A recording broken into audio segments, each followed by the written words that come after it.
Live. Hey everybody, welcome to Hump Day Hangouts. I am Adam Moody and I'm going to introduce the rest of the guys here at Semantic Mastery in just a second. Bradley's taking care of some technical stuff while we get going, but Chris is here. So Chris, just going to start with you. How are you doing, man?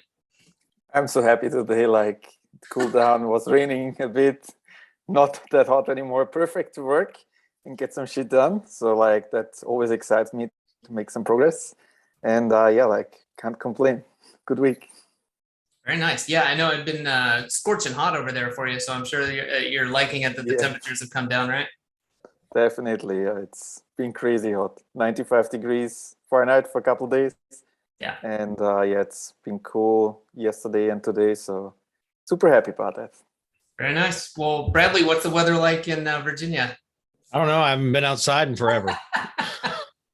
That's the best and worst answer. Just like, damn, man, you need to get out and write some ATVs or something. I've been toiling away behind this freaking computer forever. So, well, at least you got some aircon.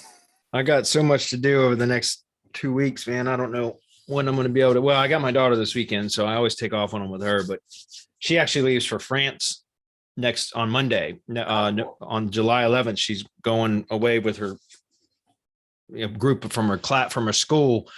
They're going to France and Germany for 10 days. So it's she's getting kind of nervous. She just turned 17 and she's getting kind of nervous going to France on her own. So, and I'm kind of nervous as a parent, That's such a cool experience though, right? First time, leave the country, see something different, but it's, it's not that, it's different, but not crazy different. Yeah. So that'll be. Should I tell him that she will never be the same again after being introduced to Europe?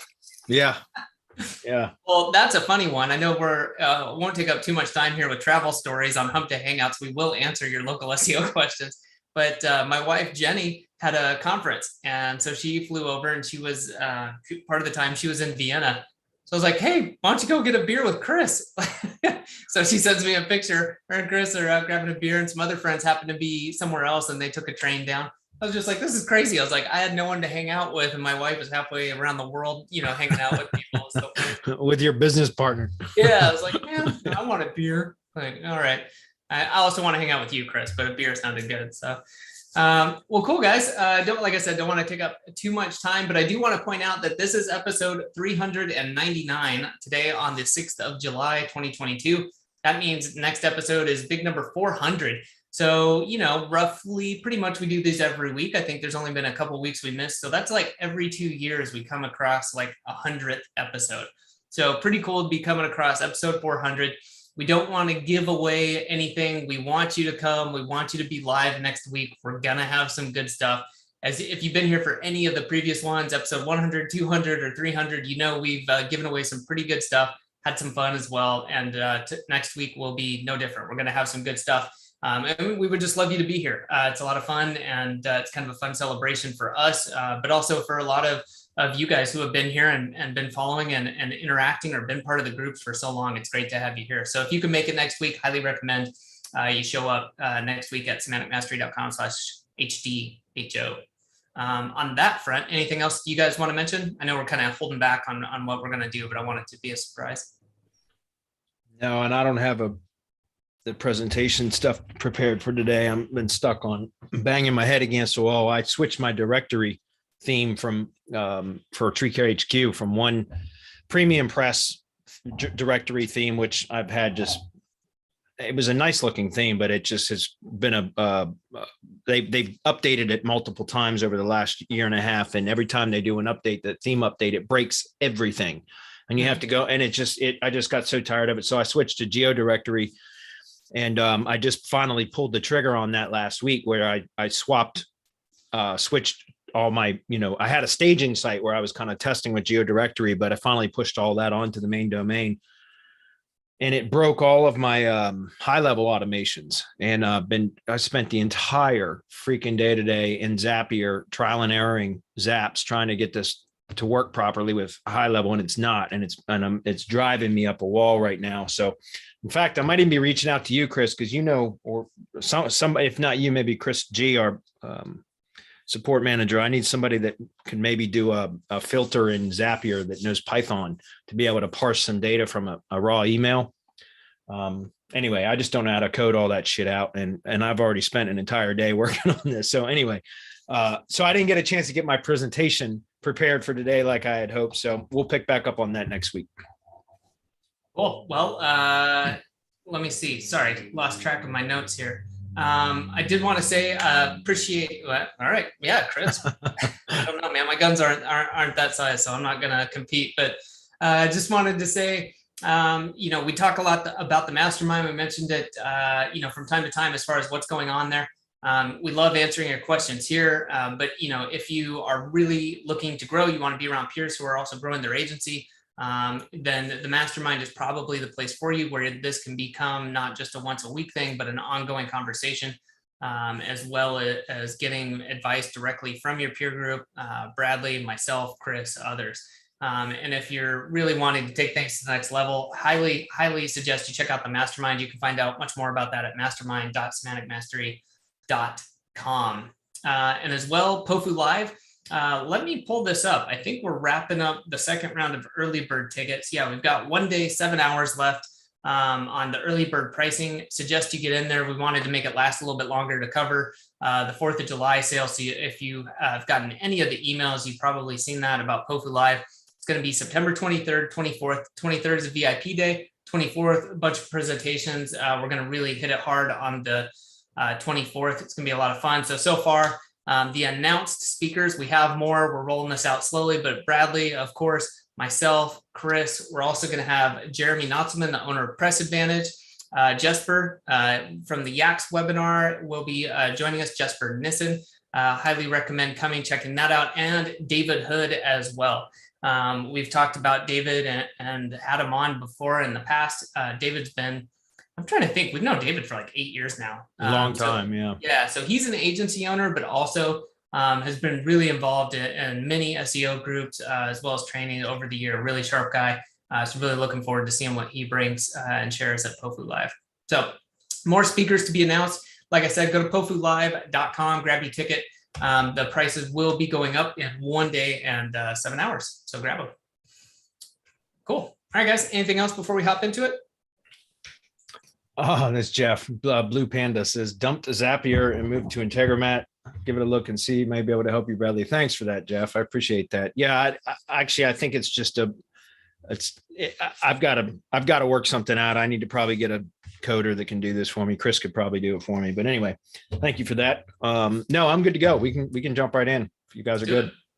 Looks like, Integromat's pretty cool, but it's a little bit steeper of a curve, but it can really do some fun stuff. Looks like Wise Earthling is the first question. Okay, let me grab the screen. Say this while Bradley's switching over. If you're ever watching on YouTube, make sure you head over to semanticmastery.com/HDHO. That's where we actively monitor for questions. Of course, like Bradley mentioned, he saw the comment. I go over there and post the link. I just want to make sure, since we don't really monitor it live during Hump Day Hangouts, we want to make sure if you have a question that it gets answered. So head over to semanticmastery.com/HDHO if you have a question you want to get answered. Okay, I think we are here, right? Yeah. Wise Earthling. It's weird because you don't have to register anymore. So now it's all these crazy, stupid names. So I love it. Magnificent Human. Yeah. Just like, well, that's kind of talking yourself up a little bit. Like, all right. All right. So Wise Earthling says, hey guys, thinking of some ways to start scaling up my digital services agency and had the idea of making a small affiliate referral program using one of the networks.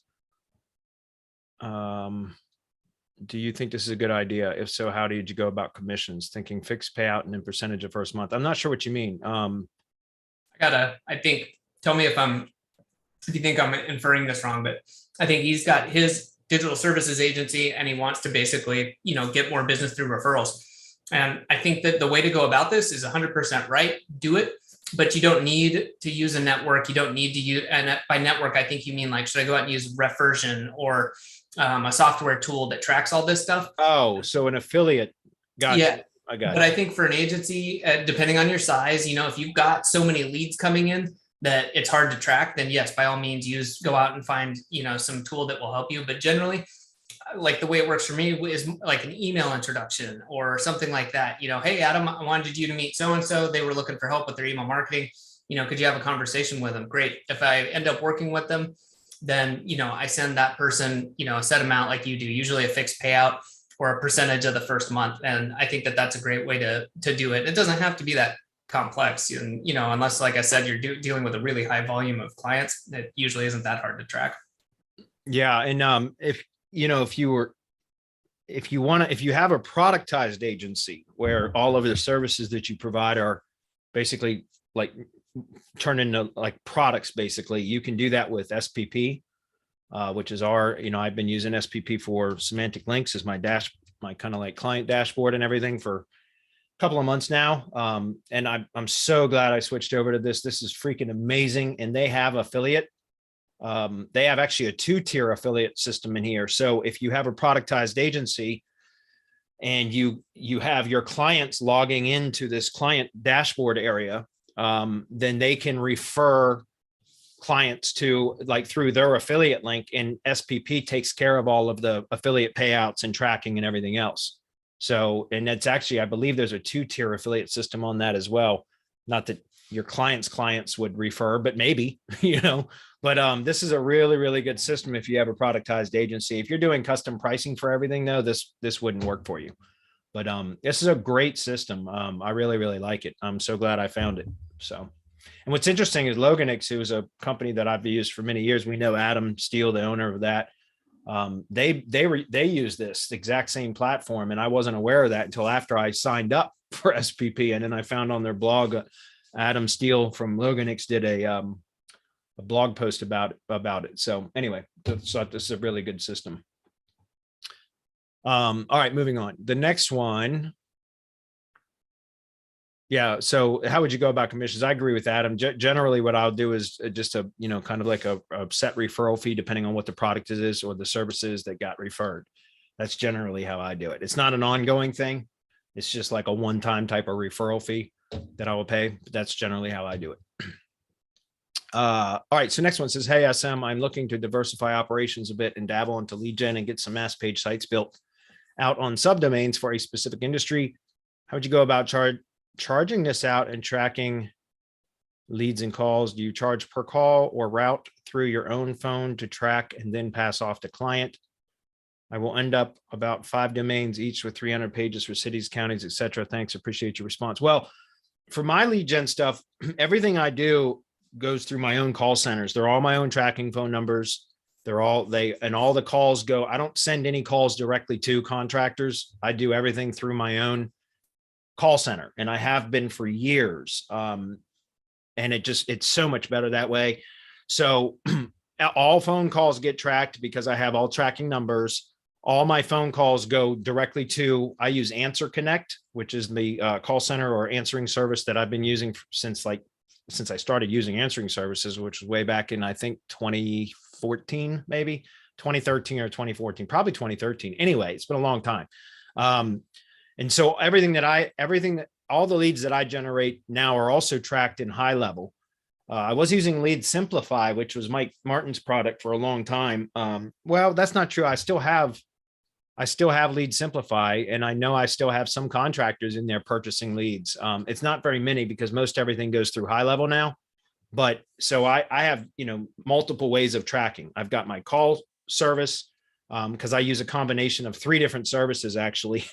Twilio through high level is what I've been using more recently, but I have a lot of phone numbers in CallFire, and also and a few numbers in CallRail. So I've got like it's kind of a mess, but the way that I have everything is I have different tracking phone numbers where I can track calls that way. But all my calls go to Answer Connect, and Answer Connect sends an email.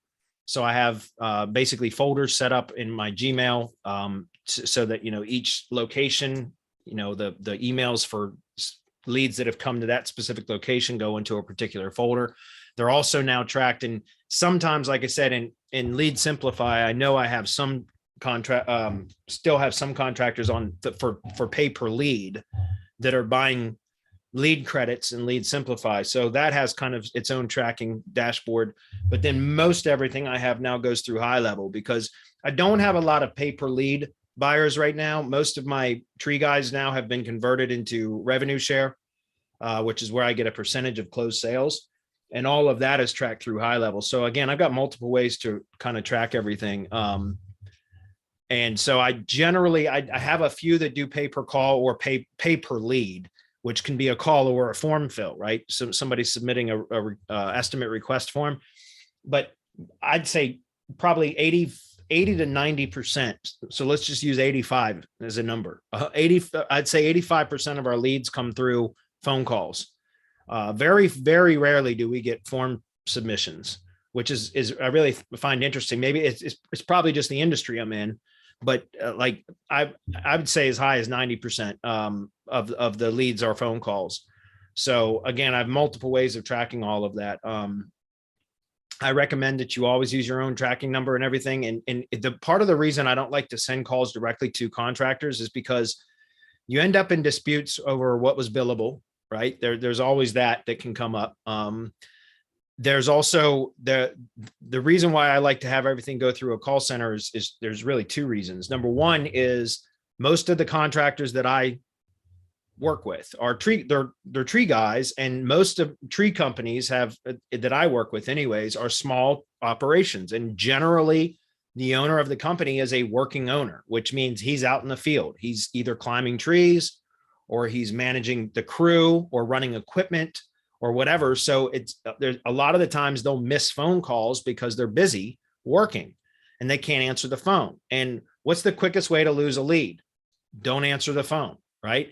And that's true. I mean, even if you have voicemail, it's very rare that people will leave a voicemail. Sometimes they do, but it's very rare. So you want the phone to be answered or else it's a wasted lead. It's not, the vast majority of the time, if the phone is not answered right away, then the lead hangs up and calls the next person. And sometimes they call the next person even if the phone is answered. So the point is, and one of the quickest way to convert a lead is to respond to it quickly. First of all, answer the phone. And like in my case, we have an answering service that answers the phone and takes all the call, basically the job details, the caller's name, phone number, service address, and a brief description of the job. And then they're told at the conclusion of the call, well, thank you. We're going to forward your information to our estimator and he will call you back shortly to schedule an estimate. And that's the end of it. And so the next step is the lead information gets emailed and or texted to the contractor, and I get an email copy of it.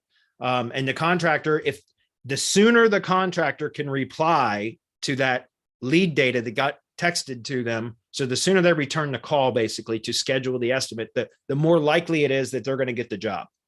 And so I have to always try to educate my lead buyers or my revenue share contractors that the quickest way to increase conversions is to make sure that they're the first ones to call back, if that makes sense. Don't let a lot of time pass between when the lead information was taken by the answering service and when they return the call to schedule the estimate. You want the shorter that time frame, the more likely it is that they're going to get the job. So that's number one. The other reason why I like to run everything through a answering service is because if you guys have your own local businesses, like your own agency on Google Maps, for example, like your own Google business profile or whatever, if you're ranking, you're going to get hammered with solicitation calls, right? If you have a business that you own, whether it's your agency or whatever, and you're ranking, you get absolutely like relentlessly hammered with solicitation calls from all different kinds of bullshit. Robocalls and in advertising agencies like Yelp and Angie and Lawn Starter. And now there's a lot of the apps out there that for like managing jobs and stuff that we get hammered with. Like House Call Pro is something that we get like relentlessly spammed on. Like every week we get at least 5 calls from House Call Pro, which is like a lead tracking app system. And anyways, it's a freaking nightmare.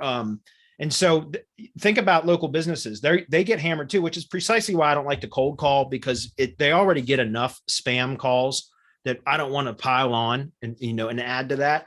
This is why I stopped doing like calls and voice drops for prospecting. I just go straight with cold email. because otherwise, or in direct mail actually, but because, just people get hammered with solicitation calls all the time, and it drives me up a wall. So I can't imagine, and imagine what business owners feel like, right? And that's why I don't want to be part of that. So the same thing goes with the tree contractors. Whenever years ago, before I started using an answering service, I would just send the calls directly to a contractor. Well, a lot of those calls are spam calls. And so their phone rings off the hook all day long. And so one of the ways it makes my leads more attractive to tree guys is because I tell them, like, all my calls are screened. The only time that you're going to get a notification is when it's a valid lead. It's a pre-screened lead. Like, it's, you know what I mean? Like, in other words, their phone will give them a notification from a text message or an email or both that states that they've got a lead. But that's the caller's information, the service address, and a description of the job. That's it. So, like, there's no, their phone's not getting blown up with a bunch of solicitation and robocalls, right? And so I can always charge a higher price, and I have for years, because I can offer exclusivity of leads, or I can also say that they're pre-screened leads, so that they're not going to have to field a bunch of crap calls, shit calls, so to speak. So that's the way that I do everything. And I have been for many, many years that way. I haven't sent any calls direct to a contractor in probably at least 8 years. So that's how I do it. Real quick, I just wanted to say too, that the wording, I'm not saying they shouldn't do this, but the wording, you want to dabble into lead gen, it scares me a little bit. So hopefully it's just something on the side. You want to see if you like it or not. But I think if you dabble into lead gen, you're going to have a tough time. So hopefully it's just kind of the way you're phrasing it. But it's very competitive. A lot of work goes into that. So I would say if you're doing it for fun, you just want to see how it works, that's one thing. But if you're thinking you're just going to dabble into it for some quick revenue, that you might want to take it a little bit more seriously. Yeah, it's not, it's one thing to build the assets. It's another and to get them performing and generating leads. It's another to get the leads monetized. You have to build some systems and for that, and some processes, like, for outreach and all that. And it's, again, like a lot, especially, I don't know which industry you're in, but in the contracting industry, they get hammered with calls from formerly Home Advisor, and now it's Angie, and then also Yelp. And, just, again, they're hammered all the time with solicitation calls from lead gen companies too. So you have to do some things to stand out. Or else they immediately, and that's kind of like the directory stuff, which I've, been talking about for the last, year and a half, works so well, because you can initiate a conversation with your target prospect using the directory out as an outreach method. Like, hey, I'm a tech specialist or a support tech or whatever with the directory name. I'm just trying to confirm your company's contact information for your free listing on the whatever directory. And that lowers their kind of defenses, right? To where they're more apt to communicate with you without being, like, again, in the tree industry, those guys will cuss you up and down in a heartbeat if they think you're trying to sell them something. And they're not bashful or shy about it. So, I had to find different ways to kind of initiate a conversation, and the directory outreach method that I've developed has been the most successful. As far as, again, back to just charging, I do still have some contractors that purchase on pay per lead, and they all run through Lead Simplify, which is Mike Martin's product. If you're talking about mass page stuff, you're probably familiar with it anyways, but Lead Simplify is a good service. It's a good app for pay per lead, because all they do is, like, your contractor or your lead buyer can register a free account, and then you can even send them some free test leads for, like, sample leads. And then what they do is just purchase lead credits from inside the dashboard, and then they can, you set however many credits you want to sell the lead for. So, for example, if it's, 4 credits or whatever, then they can purchase 100 credits or whatever it is, depending on what sort of packages you set up. And then they can look at, like, redacted lead information. It'll give partial information about leads that are available in the system, and they can determine whether or not they want to purchase it. And if they do, they click the purchase button, it deducts credits from their account, and then it will reveal all of the contact information for that particular lead. And that works well. For a while, I was doing a lot of heavy stuff through Lead Simplify, but I've reduced, through that process, I identified my best lead buyers, the ones that were consistently buying credits. And so they were happy with the leads, and I reached out to those. And once I developed my process using High Level, I knew that I had a much better system in place for tracking leads so that I could start offering revenue share, which is my preferred method for when selling leads, because I make so much more money that way. And so using High Level, I'm able to, I force my lead buyers that are on the revenue share model to subscribe to a sub account in my High Level account, and it's $100 a month, and that's what I charge them. And that just kind of offsets some of the answering services, the cost or for using Answer Connect. And then it also gets them used to using the app for managing leads. And so it's kind of a way to hook them to me. And it's just $100 a month, which is great for them. And then again, everything is tracked through my High Level app. So when they hit the job completed, so there's a 5-stage pipeline, and the last stage is job completed. And when they move that contact record into the last stage of job completed, that's what notifies me that they owe me money for that particular job, if that makes sense. So it's kind of like, that is my preferred way. I've only got, I think 4, maybe 5 contractors that are still purchasing leads from inside Lead Simplify. Everybody else, my best contractors, have all been moved to revenue share. And that's my preferred, it always has been my preferred method. So I don't know if that helps or not, but hopefully it did. Steve's up next. He says, hey guys, do canonicals pass trust flow? Yes, they do. I pointed a backlink at one of my Press Advantage press releases, but I pointed it at the iStory version of the URL that strips the PA branding. It made the trust flow go up, but I just realized these canonicalized PRs don't show up as a backlink in Majestic. Only the PA branded URLs do, and the PA branded URL trust flow did not go up. Did I waste a backlink? Or will Google still like it? Thanks so much. Now, Google still, I mean, you can absolutely pass trust flow through a canonical. I typically build links to the iframe version of the organization page too, because and I mean, you can do both, but you bleed some link equity through to the Press Advantage, through the header and all that other stuff. So I generally I just use the iframe version of the organization page, and that's the way that I do it as well. So, but yeah, no, canonicals absolutely will pass trust flow. So, and I just proved that again yesterday. I had one of my rebuild sites that had a canonical. It was a repurposed template, and it had a canonical from the previous version left in it that wasn't changed. And I found it yesterday, and I was like surprised, because I wondered how all of a sudden the trust flow switched from one topical category to another, like a completely different topical category. And I found it was through a canonical URL that was left in an HTML template by accident. And so anyways, that's how I know that it absolutely passes trust flow. And that was just yesterday. So, or maybe 2 days ago now. Anyway, next one is, hey there, I wanted to try to make some tier, oh wow, we're almost out of questions. Wow. I wanted to make some tier 1 links on cloud sites like S3 and Azure. Is it best to make these into branded sites or just niche related sites? Which would give more power? Thanks. Well, that's a really good question. You can do both, actually.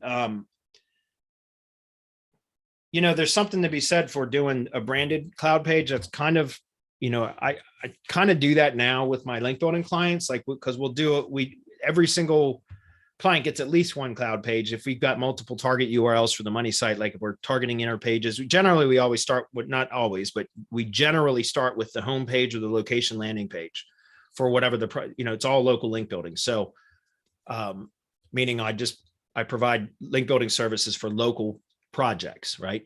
And so generally there's going to be, for each Google business location, there's going to be a location landing page. That could be the homepage URL, or it could be an inner page URL of the self-hosted website, right? It just depends. If it's a multi-location brand, then the Google business asset is likely going to have a location landing page as an inner page.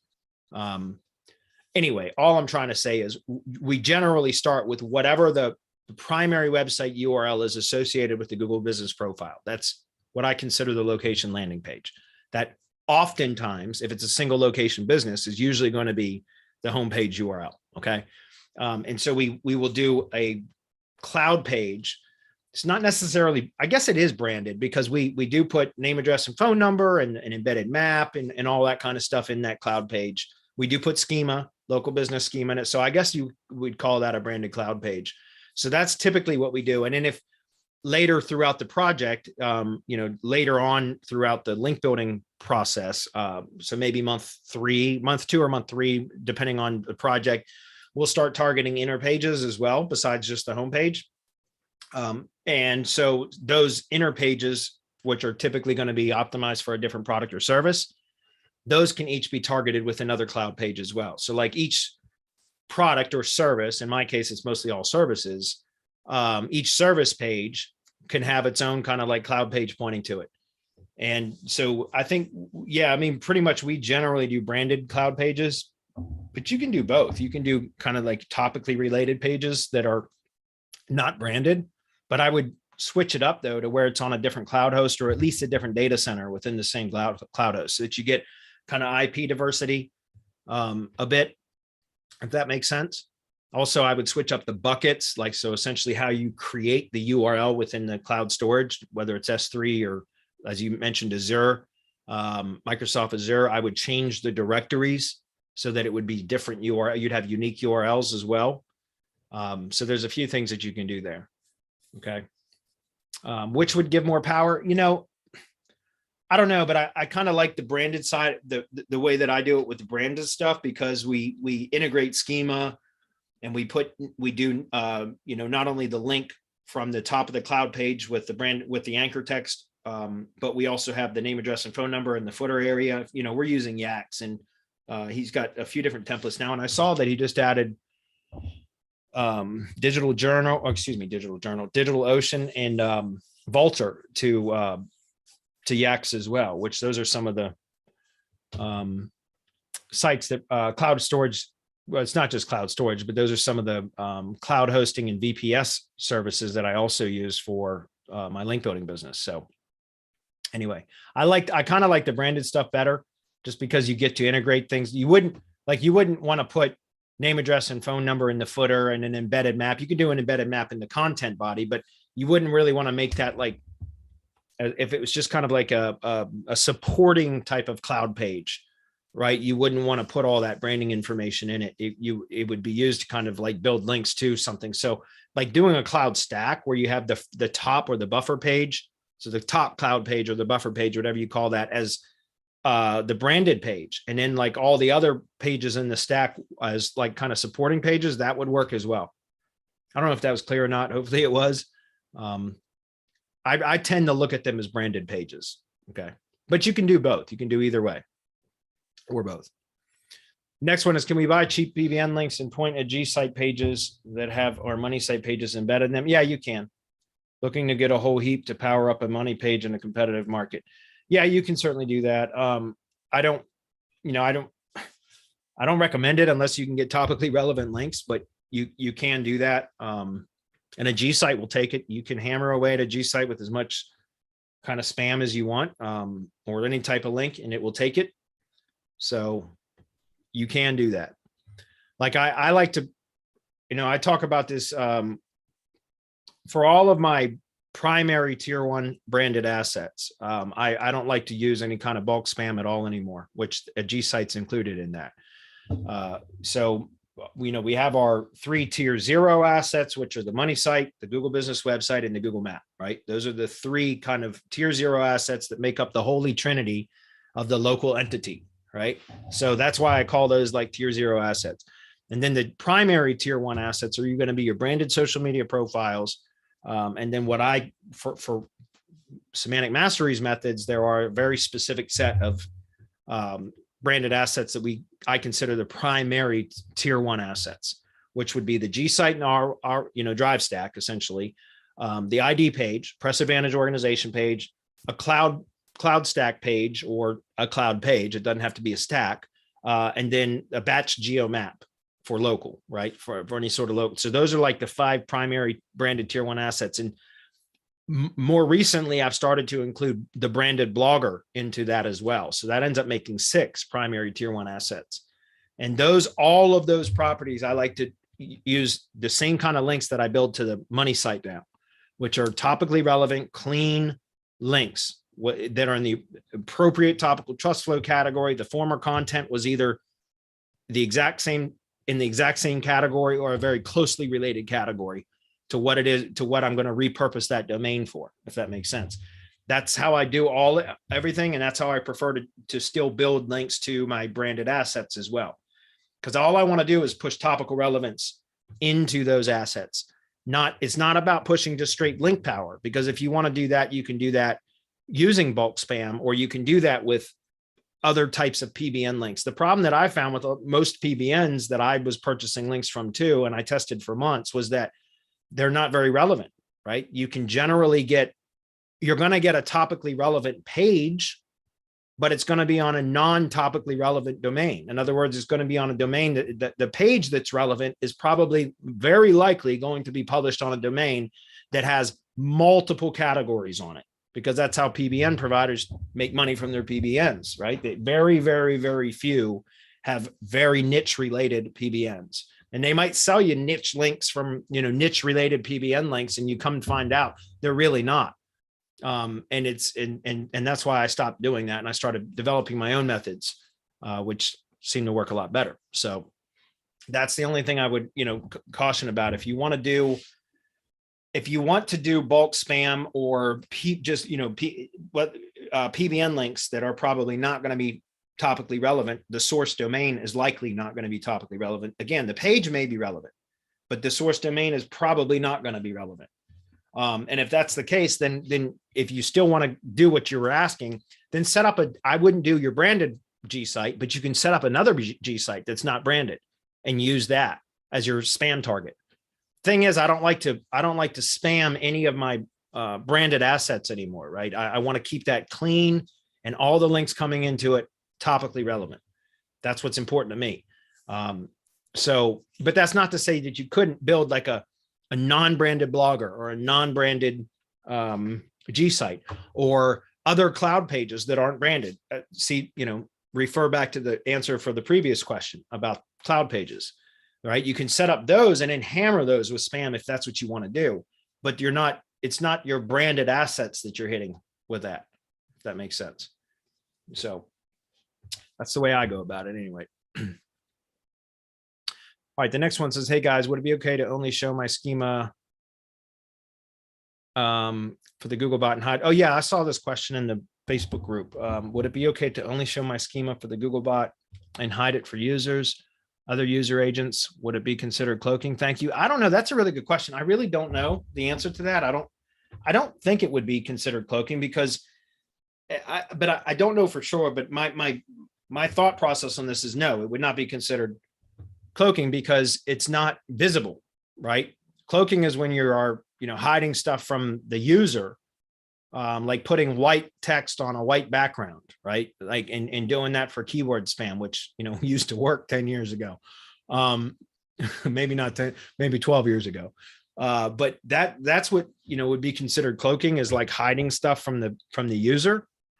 That's on the visible part of the screen. I don't know about it in the code. Remember, schema is always in, it's not visible to the user unless they're checking the source code. So I don't think it would be considered cloaking, but I just don't know. I understand. I saw your question in the Facebook group that you want to hide it from users so that other competitors in your industry don't copy your advanced schema. Yeah, and I can understand that. So I don't know if it would cause, I don't know if Google frowns upon that or not. I can't imagine that they would, because again, it's not visible part of the content of the page, but I just don't know. I can't answer that. I really don't know. Next question was, hey, thanks for answering my questions last week or the previous week, excuse me. You mentioned getting topical domains. What tools do you use to scrape for topical relevance domains? There we go. So I've got those pulled up. I can post those now, I think. So here are two. PBN Lab is what I use. This is my domain scraping this is my crawler that I use. Scott Moran owns this, which is, let's see, I bet you they're going to tell me I have to register. Yeah, Adam, if you're still on, can you post that link?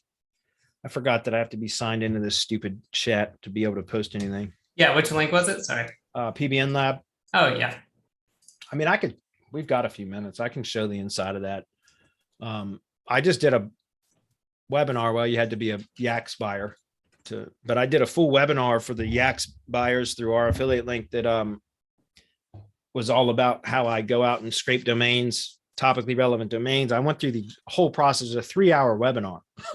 So I went through the entire process that I go through for my link building business. I mean, up until once the domain has been purchased, then that process after the purchased domain is slightly different, because I was teaching specifically how to use topically relevant domains to manipulate topical trust flow of the cloud pages. So that process is different, because that was kind of a quick and easy way to power up cloud pages and to push topical relevance and topical trust flow into a cloud page. That's different than what I do for my link building business, because we actually build out the domains that we purchase that are topically relevant. But I just did, like I said, a 3-hour webinar on that, showing my exact process that I go through on how to find crawl targets, how I analyze the domains, how we spam check them, all of that. And I teach that in the mastermind too. I can give a quick overview since we have a few minutes. Stand by and I'll show you. Oh, that's Cloud Boss. That's not what I wanted. Let me go back and hit it again. Sorry, let's go to PBN Lab. And I've got 3 of these at the Excel level. And just so you guys can see it, excuse me, let me go back. I'll show you another one. So this is the, just so you can see the pricing. It's awesome. That's a great tool. I love it. I've got 3 subscriptions at the Excel level, and it's just $300 a month. So I'm paying $900 a month for scrapers, but I use them because I've got one. So this is the level that I have, which is Exa, because you can have 2 concurrent jobs running at the same time. But even if you're not doing it like agency work and stuff like that, and it's just for your own stuff, you can probably get away with just the Terra level, but you will need that in order to get single site crawls, which is important. We're not gonna have time to get in, nor would I, in this sort of an environment. This is Hump Day Hangouts. If you want full on training for this kind of stuff, you have to join the mastermind. That's what it's for, right? But single site crawls is how you can really narrow down the types of domains it scrapes from only sites that are topically relevant. Like you can, and I go through the whole process again, both in the mastermind, but also in the Yaks bonus webinar on how to identify domains for crawling, for scraping, that are in an exact topical trust flow category that you need, right? That's either an exact match or a very closely related or relevant topical category. And I show exactly how to do that. I also show ways to set up weekly notifications of sites to be crawled in those topical categories, so that you can always find new crawl targets, all that kind of stuff. But a single site crawls is the way that you narrow it to where you keep it on point, to where it's only finding it's scraping domains or finding potential domains that are much more relevant to whatever categories that are that you specify. So I've got, like I said, 3 different accounts, and you can see like this one account here scraped over 1 million domains. I've scraped over 4 million domains now, which is insane in the last 7 months. So we've scraped over 4 million. This is just one account. And anyway, this is my business account. So I've got 3 different accounts, one that scrapes for business topical trust flow categories, one that scrapes for legal, which is society. So essentially I got one for business, one for legal, and one for health. And so I try to keep the crawlers only scraping sites that are topically relevant to those high level categories, right? Again, business, legal, health. Those are the 3 different ones that I have. And this is my business one, I can tell, because it's currently scraping active rain and things like that. But if I go in here real quick, and sometimes it takes a while when you click on all domains, it takes a while for it to get to the domain screen. I don't know why that is, but in the meantime, Yeah, so this is it. I'll show you guys really quickly just how this works, but it's great. The most important thing is you have to kind of combine with Majestic in order to find crawl targets. So let me pause the screen for a minute so I can get in.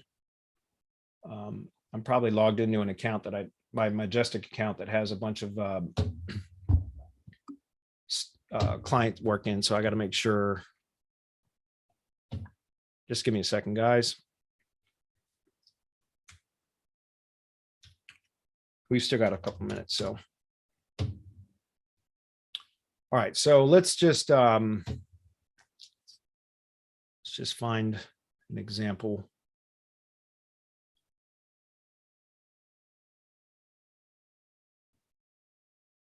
Yeah, hold on a minute. I'm going to actually log into my other account. I know you guys aren't seeing my screen. Just give me 1 minute. I'm just going to log into a different account because I don't want to risk showing client stuff. I've got two Majestic accounts, one that I use for all my client work and then another one that I use for training so that I can show the dashboard without it always revealing clients. So, all right, there we go. Sorry about that. All right, so the idea is to try to find sites that you can crawl in a particular topical trust flow category. So let's use an example here. We're in the business one. So let's just do this. We're going to go to Google and search plumber directory. Okay. I'm just going to use that as an example. Or we could search tree service directory and find mine, right? But let's see, like home advisor. I mean, you can scrape home advisor, but that's not really what I would want to do. Let's see, best plumbers. Let's go with this one. So if I take this domain, best plumbers, which is a plumber directory, right? And I go over here, and this is just one example. There's multiple ways to find crawl targets. But if we go to best plumbers and we'll see. So this one, in looking at just this is just the URL. So this is only looking at the backlinks pointing at this particular URL. If I wanted to get a bigger size of domains, potential domains to crawl, then what I would do is change this to the root level. Okay. And now you'll see it jumped up to 1,167 domains. And you can see the topical trust flow categories here. So what we do is go to referring domains. Okay. And then from here, I can select the topic. So you can see, and this one really doesn't have a lot. But like, for example, if I was looking for business, construction, and maintenance, which is typically going to be, which is really insane that, did I miss it? It must have been at the top. Yeah, it was right there. Sorry. Business, construction, and maintenance. That's the most appropriate for plumbers, right? That's the most appropriate topical trust flow category for plumbers. So if I was needing domains to build links to a plumbing site for a client of mine or lead gen asset or whatever, then I would, again, I just took one domain that I found with the Google search, plumber directory. I found best plumbers. I plugged it in. I switched it to the root domain. Then I went to the referring domains tab, and now I've sorted by topic, and I've selected only domains that are in the business/construction and maintenance subcategory. Does that make sense?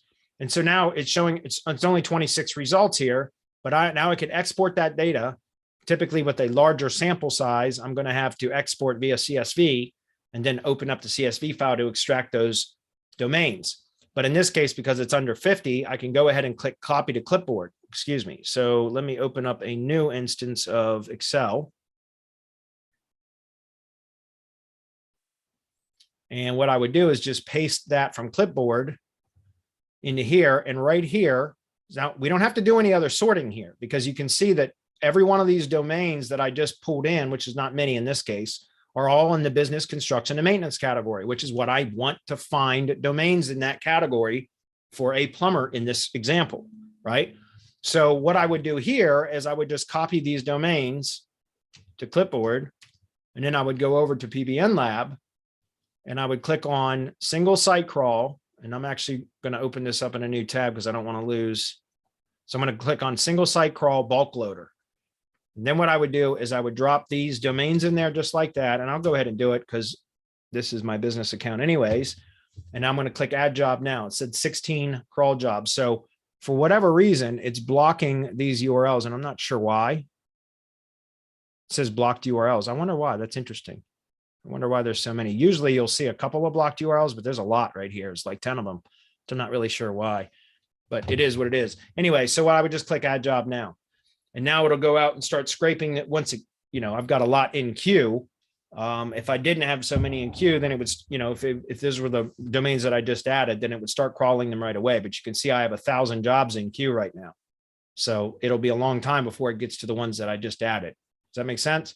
But anyway, from there, like once it's crawled and you start having some domains returned, this is the dashboard. And I have everything. Majestic are the only metrics I give a shit about.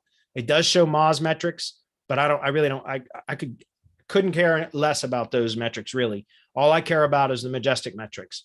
And this is Majestic. It's sorted by trust flow always at the highest. And then I have my expanded, my filter settings where I have trust flow greater than 10. So it won't show me any domains that have trust flow less than 10. And I always have my referring domain set to greater than 5. And those are the criteria that I start with. And then I can select again, like just to show you, we just looked for business, construction, and maintenance, right? So if I put business construction in here, and so that now it's only going to pull back domains and show me domains that have trust flow greater than 10, referring domains greater than 5 or greater. Trust flow topic has business, construction, and maintenance as one of the topical trust flow categories. And I'm going to click apply filter. And this is going to show the domains that are left. So as you can see, we can now see here's the domains. And then what I could do is click into them and analyze them a little bit further. So like if I open that up, you'll see it shows the most prominent topical trust flow category for this domain is shopping/pets, and then business, construction, and maintenance is the secondary category. So I would skip over this one because shopping/pets is not relevant to a plumber. So I would skip over that. I would just click through some of these until I found ones that had, like this one, burgers, fries, and cherry pies. I've looked at this. It's got a trust flow of 23, but it just had somebody linked to it that had business, construction, and maintenance. This was actually a burger and fry and cherry pie restaurant in, I think, Texas or something like that.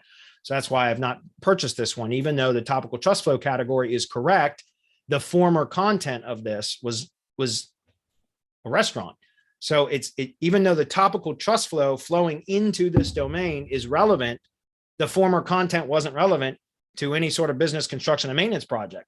So therefore, that's why I don't purchase it. That's why I said it's not just about topical trust flow. It's also because again, you can have a domain in this case that's about food, but it has its topical trust flow categorization is business, construction, and maintenance because the backlink. There's at least one, and in fact, we got a couple of minutes. Let me just show you what I mean. If we click on Majestic domain, I'll go through this process. You see how it's showing business, construction, and maintenance with a trust flow value at 14, but that's only for the root domain, which is an aggregate of the trust flow for the domain in its entirety. What you want to look at is to spam check, and I'm not going to go through all this because first of all, we don't have the time, and second of all, this is the type of stuff I teach in the mastermind. But I would check. There's a few things I would do in Majestic to check for spam.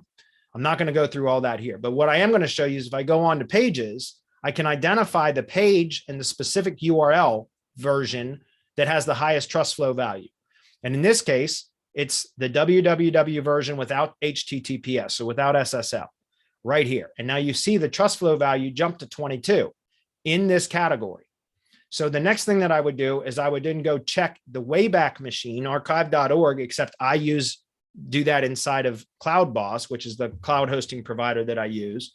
And all it does is it just connects to a bunch of different cloud hosts. So it's just kind of a dashboard where I can upload, and it's got FTP and I can add domains and all that kind of stuff. And it will automatically upload HTML files through FTP to the different cloud hosts that it integrates with. So they have a Wayback Machine.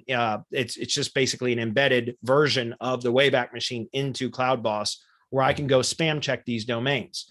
So in this case, and we're going to run out of time, so I don't have much time, but let me just show you.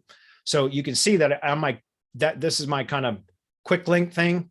And I've got right there is this is the Wayback Rebuilder machine that I was just talking about. So that's why I have that in my quick links, because I'm always in here checking domains. So what I would do is now I would take that domain right here, just the domain. So burgers, fries, and cherry pies. And I would copy that and paste that in right here. But you can do this at archive.org, guys, using the Wayback Machine. It's harder to navigate there. It's slower.